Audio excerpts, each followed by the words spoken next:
Uwi na tayo mga kalipad. Naka 10 kilometer naman tayo balikan.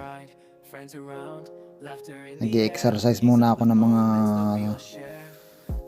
binti, hita at tuhod para sa sabakan pag malayo-layo ang riding ko, tibay ng aking tuhod ulit sa mga binti. Meron kasi mga kalipad pag bibiglayin uling magra-ride ng mahaba. So yan lang, 10 kilometer lang balikan. Dito lang ako sa farm, dito sa may itaas namin. Inabot ko yung dead end na daanan papunta dun sa dulo ng farm. Malayo din mga kalipad, pero enjoy. Ang haba nung tuwid na daan. Saya sayang bikin mga kalipad, tapos mahangin pa.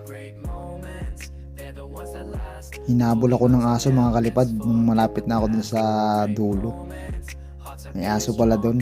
Hindi naman siya totaling hanggang dun lang sa bakod. Bumalik na ako.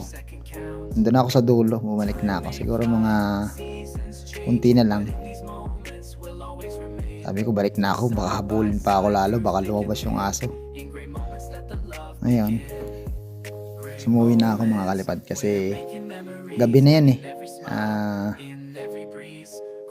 alas 8 na yan ng gabi, pero yan, maliwanag pa rin. So talagang umpisa na ang spring. Ayan, malamig pa rin, pero baka mga next month yan, umpisa na ng init talaga. Mainit na ang hangin. Sa ngayon malamig pa kasi nagtutunaw pa lang yung mga snow na makakapal dito sa Canada. Yan mga kalipad, malapit na ako dito sa bahay namin.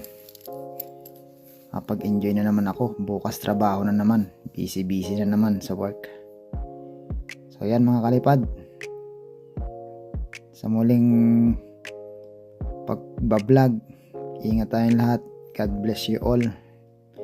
Thank you for watching. Bye bye mga kalipad. Ayan na, nakarating din sa wakas. Sige mga kalipad.